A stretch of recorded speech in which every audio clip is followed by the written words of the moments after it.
Assalamualaikum warahmatullahi wabarakatuh. Alhamdulillahi wahdah. Asyhadu an la ilaha illallah wa mawalah. Wa asyhadu anna Muhammadan abduhu wa rasuluh. Allazi la nabiyya ba'da amma ba'da. Rabbi shrah li sadri wa yassir li amri. Wahlul 'uqdatam min lisani yafqahu qawli. Qala Allah fi kitabihil karim. A'udzu billahi minasy syaithanir rajim. Wal yakhshal ladzina law taraku min khalfihim dzurriyyatan dhi'afa khafu 'alaihim falyattaqullaha wal yaqulu qawlan sadida. Shadaqallahul azim. Kaum muslimin jamaah zuhur rahimakumullah,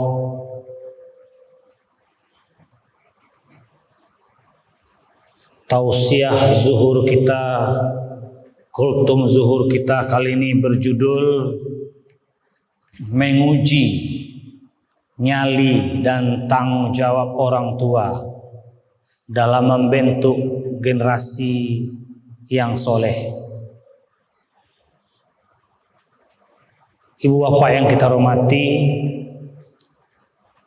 telah keluar aturan, kurikulum, undang-undang dalam sistem pendidikan nasional dalam rangka menghadapi kehidupan di masa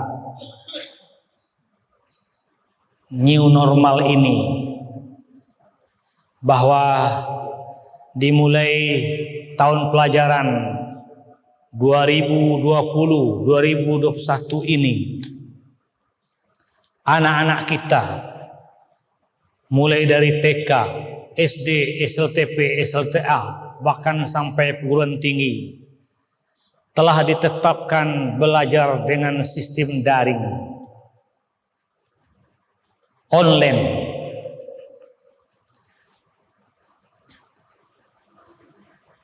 Ini apa artinya Pak Ibu? Disinilah nyali, kemampuan orang tua untuk dapat menjalankan kewajiban mendidik putra-putrinya agar menjadi generasi yang tangguh masa depan.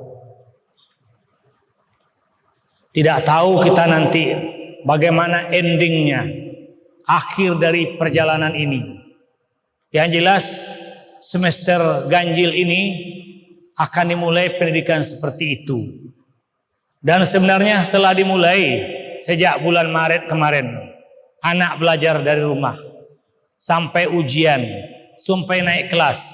Bahkan anak ujian akhir kemarin juga sistem online. Tapi itu baru dalam keadaan darurat. Sekarang sudah lahir kurikulumnya.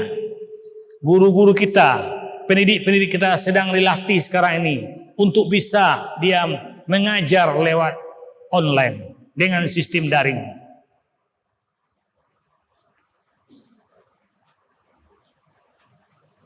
Mahasiswa kuliah juga dengan sistem daring. Bahkan sampai wisuda kemarin juga sistem itu yang dipakai.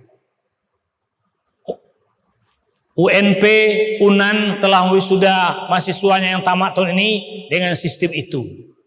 Diwisuda oleh bapak dan ibunya di rumah masing-masing. Apabila sudah berdering, diwisuda, dipindahkan tombolnya, tambulnya. Termasuk anak Pak Gubernur wisuda online kemarin. Oleh sebab itulah Pak Ibu, kita sekarang akan ditagih bagaimana kekuatan dan kemampuan kita untuk mendidik putra-putri kita menjadi generasi harapan, penerus pejuang bangsa, penegak agama Islam di masa depan. Diminta. Kalau selama ini orang tua lebih banyak mengandalkan para pendidiknya, para guru-gurunya di sekolah, Habis waktu anak kita dari pagi sampai sore. Sore ditambah lagi untuk belajar mengajinya, TPQ, TQA-nya, MDTA-nya, belajar. Habis waktu anak kita seharian itu bersama gurunya. Kini mereka harus di rumah. Mereka harus di rumah. Sudah dimulai. Dan para guru ngaji, khususnya MDTA, dah pula kemarin aturannya bahwa anak mengaji MDTA juga harus belajar dari rumah. Ini bagaimana pula cara nanti ngaji di rumah? Ibu bapak yang kita hormati, maka marilah kita bersama-sama untuk menangkap segala ketentuan ini. Karena negeri kita masih dalam wabah. Tetap saja dalam wabah COVID-19 yang katanya wabah ini sangat menakutkan. Tentu semua kita sudah tahu bagaimana kita melihat, menyaksikan lebih banyak wabah ini lebih dibesar-besarkan daripada kenyataan sebenarnya. Dan kita pun telah tertuduh kemarin ini. Masjid-masjid telah tertuduh tidak boleh diisi. Lama sekali umat Islam tidak boleh ke masjid, tidak boleh solat berjamaah, tidak boleh solat Jumat, diganti solat berjamaah di rumah saja. Solat Jumat diganti dengan solat zuhur di rumah masing-masing. Lebih dari 3 bulan kita seperti itu. Sekarang sudah boleh. Umat Islam telah boleh ke masjid. Pak Yusuf Kala sebagai Ketua Umum Dewan Masjid Indonesia Pusat telah menganjurkan kepada seluruh umat Islam, menganjurkan kepada seluruh pengurus masjid supaya diajak umat kembali ke masjid. Sudah lama kita di rumah. Karena masjid solat berjamaah merupakan rohnya umat Islam. Pengajian agama, wirid-wirid adalah hati jantungnya kemajuan Islam. Bila solat berjamaah tidak laksanakan lagi, bila wirid-wirid pengajian tidak dilakukan lagi, maka umat Islam seperti mati sebelum mati. Bagaimana rasanya? Jadi artinya Pak Ibu, sekarang kita sudah disuruh kembali ke masjid. Baliklah ke masjid lain. Allah tu mah, lepas saya kita di rumah mah. Ajaklah putera-puteri kita ke masjid lagi. Karena sampai hari ini berdasarkan rapat dengan Pak Wali Kota hari Selasa yang lalu dengan DMI, dengan MUI, dengan Basnas, ternyata umat Islam yang baru mau ke masjid 35-40%. Yang lainnya belum mau. Jangankan jamaahnya yang biasa ke masjid sama ini, ada pengurus masjid belum mau ke masjid dia lagi. Pengurus masjid saja belum mau. Begitu takutnya dia. Maka sekarang kembalilah segera ke masjid. Karena yang diharapkan sekarang adalah peran rumah ibadah. Bagaimana masjid berdaya membina umat. Yang kedua, bagaimana menyempurnakan peran rumah tangga. Orang tua di rumah tangga bagaimana meningkatkan perannya untuk membina putra-putrinya agar menjadi generasi yang baik, agar mereka beriman, bertakwa, beribadah dengan tulus, berakhlak yang mulia. Orang tua kita sekarang diminta. Maka kepada seluruh orang tua, bangkitlah.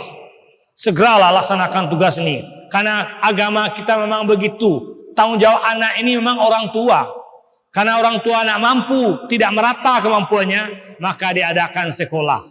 Kalau kepada agama, orang tua yang tanggung jawab. Ya ayyuhallazina amanu qu anfusakum wa ahlikum naro. Karena yang ditanya besok, berhasil atau tidaknya anak kita, orang tua. Bukan gurunya yang tanya, bukan pendidiknya, bukan dosennya. Yang ditanya nanti orang tua. Semoga kita semua umat Islam bangkitlah. Kita telah bebas melaksanakan agama kita. Tak ada dilarang lagi kita ke masjid. Yang penting tegakkan protokoler kesehatan. Tidak ada dilarang. Kenapa ada juga yang belum mau ke masjid? Maka marilah kita ajak mengajak, himbau menghimbau saudara-saudara kita yang masih belum mau ke masjid untuk segera ke masjid. Negeri kita agama banyak berkembang. 6 agama sudah diakui, termasuk dalamnya agama Islam yang mayoritas. Masing-masing agama disilakan berkembang dengan baik. Tapi di negeri kita ini juga ada aliran, kepercayaan, ideologi yang tidak diakui, yang tidak boleh dilaksanakan negara ini, tapi dia tetap berkembang, tetap maju, tetap berjuang. Bahkan dia nyata-nyata mengatakan, kami kader-kader PKI udah lebih 15 juta Indonesia ini, katanya. Bangga dia. Kenapa umat Islam tak bangkit? Kita tidak adalah dilarang, bahkan kita diridhoi oleh Allah SWT. Mereka dilarang oleh agama, dilarang oleh negara. Dia terus. Rugi kita kalau tidak bangkit. Semoga bermanfaat. Banyak maaf. Wassalamualaikum warahmatullahi wabarakatuh.